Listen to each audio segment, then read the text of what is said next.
तो absolutely free of cost आहे. या सेमिनारमध्ये आपण जे येणारी मुलं आहेत, त्यांचे पालक आहेत, त्यांना अवेअरनेस की एव्हिएशन सेक्टर भारतामध्ये काय आहे, ह्याचे पुढे काय ऑपॉर्च्युनिटीज आहेत आणि कोणत्या प्रकारे कोणत्याही मुलाला मुलीला ज्यांनी 12वीची परीक्षा दिलेली आहे किंवा 12वी झालेला आहे, मॅथ्स अँड सायन्स घेऊन त्यांनी पुढचे स्टेप्स काय घ्यावे, मेडिकल रिक्वायरमेंट्स काय आहेत आणि साधारण किती वेळ लागतो. साधारण एक पायलट बनायला 2 वर्ष जातात, अप्रॉक्सिमेटली 2 वर्ष जातात. गुंतवणूक काय आहे, गुंतवणूक साधारण 50 ते 60 लाखाची गुंतवणूक असते, पण ती गुंतवणूक स्टेजेसमध्ये असते, वन शॉट करावी लागत नाही. आणि ह्याच्यानंतर जे एकदा कमर्शियल पायलट्स होतात मुलं, त्यांच्यासाठी ऑपॉर्च्युनिटीज काय आहेत आणि त्यांचं अर्निंग काय आहे. अगदी थोडक्यात सांगायचं तर आज एअरलाईन पायलट जेव्हा जॉईन होतो त्याची स्टार्टिंग सॅलरी 3 लाख रुपये महिन्याच्या वर असते. त्यामुळे जरी ही गुंतवणूक जरा जास्ती वाटली ॲज कम्पेअर्ड टू इंजिनिअरिंग किंवा अदर कोर्सेस, तरी ती गुंतवणूक आपल्याला रिटर्न मिळण्यासाठी फार लवकर होतं. आणि मुख्य गोष्ट आहे, ज्या मुलांना ह्याच्यात पॅशन आहे, ज्या मुलांना the best office in the world म्हटलं जातं हे कॉकपिट, ज्या मुलांना ह्याच्यात ती इच्छा आहे, इंटरेस्ट आहे, त्या मुलांसाठी अगदी योग्य मार्गदर्शन आम्ही करू 21 सप्टेंबर रोजी आणि ॲब्सोल्युटली फ्री सेमिनार. भारतात आणि परिस्थिती. नमस्कार. आपण इथे महानगरपालिकेची बाळासाहेब देवरस एव्हिएशन गॅलरी ही जी नव्याने स्टार्ट झालेली आहे आणि ज्याच्यामध्ये खूप साऱ्या संधी म्हणजे करिअरच्या वेगवेगळ्या संधी काय असतात, कशा असतात आणि हे करिअर आता खूप झपाट्याने वाढतंय. म्हणजे आता सरांनी सांगितलं की जसं की खूप सारे एअरक्राफ्टची ऑर्डर दिली, पण ते फुलफिल करण्यासाठी तेवढे पायलट्सच नाहीये. आणि आपण किती जरी पायलट आता सध्या इथून तयार झाले तरी तेवढी फुलफिल नाही होऊ शकत आहे. तर ह्या क्षेत्राबद्दलची कोणाला माहिती नाहीये, तर ती जी माहिती होण्यासाठी प्रत्येकाने ह्या गॅलरीला आलं पाहिजे, प्रत्येकाने त्यांच्या मुलांना घेऊन आलं पाहिजे. आणि ते जर घेऊन आले, फिजिकली पाहिलं की किती वेगवेगळ्या टाईपच्या करिअरच्या संधीज आहेत, की वेगवेगळ्या करिअरच्या संधीज आहेत, वेगवेगळे उपक्रम आहेत.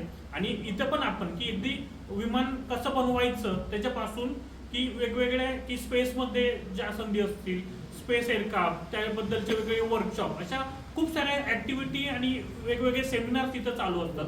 तर प्रत्येकाला विनंती की आपण नक्कीच एव्हिएशन गॅलरीला भेट द्यावी आणि वेगवेगळ्या उपक्रमात सहभागी व्हावे.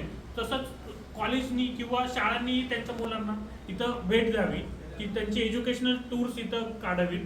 आणि त्याचबरोबर आम्हालाही म्हणजे आपण कॉलेजला किंवा शाळेमध्ये जाऊन पण असे वेगवेगळे उपक्रम घेऊ शकतो, जेणेकरून प्रत्येक जण ह्या क्षेत्राविषयी त्यांना नॉलेज येईल आणि ते या क्षेत्राविषयी कुतूहल निर्माण होईल आणि ते या करिअरकडे नक्कीच एक वेगळ्या दृष्टिकोनाने पाहतील. धन्यवाद. मुलं जेव्हा येतात, एन्क्वायरी करायला मुलं येतात, त्यावेळेस त्यांचे जेव्हा मी प्रश्न ऐकतो ना, तेव्हा मला खरंच असं वाटतं की इनरिस्पेक्टिव्ह ऑफ द कमर्शियल पार्ट, म्हणजे ठीक आहे बाकी जाऊ द्या, कमर्शियल पार्ट सोडून द्या, पण ॲटलिस्ट लोकांना प्रॉपर माहिती मिळाली पाहिजे. माहिती नाही. तर मग हा विचार केला की महानगरपालिकेने करोडो रुपये खर्च करून एवढी सुंदर गॅलरी बनवली आणि ही पडू नये, आणि ही जर आपण चालवायला घेतली तर नक्कीच म्हणजे सर्वांपर्यंत संधी आहेत. कारण की आज एक अगदी आकडेवारी सांगतो तुम्हाला, जर 1600-1800 विमानं भारतात आली तर पुढच्या 5 ते 7 वर्षात आपल्याला 22 ते 25 हजार पायलट्सची गरज पडणार आहे. आणि भारतात आपण वर्षाकाठी 1000 पायलट्स पण बनवत नाही. जेवढे सगळे फ्लाइंग स्कूल्स आहेत, अमेरिकेतून येतात मुलं शिकून येतात, आणखीन इतर राष्ट्रांमधून येतात, 1000 पायलट्स लायसन्सेस पण इश्यू होत नाहीत, 1000, 1200, 1300 मॅक्झिमम. पण 22-25 हजार पायलट्स फक्त ह्या एअरलाईनसाठी कुठनं येणार आहेत, कुठनं मिळणार आहेत, हा मोठा प्रश्न आहे. आतापर्यंत आपल्या 27-28 पायलट्स तयार केले जे एअरलाईन्समध्ये आहेत. ठीक आहे. एअर इंडियाने फेब्रुवारी 2023 मध्ये 470 विमानांची ऑर्डर दिली होती, जे ऐतिहासिक होती. त्याच्यानंतर लगेच इंडिगोने जून 2023 मध्ये 500 विमानांची ऑर्डर दिली. आज जवळजवळ 1600 विमानांची ऑर्डर दिलेली आहे.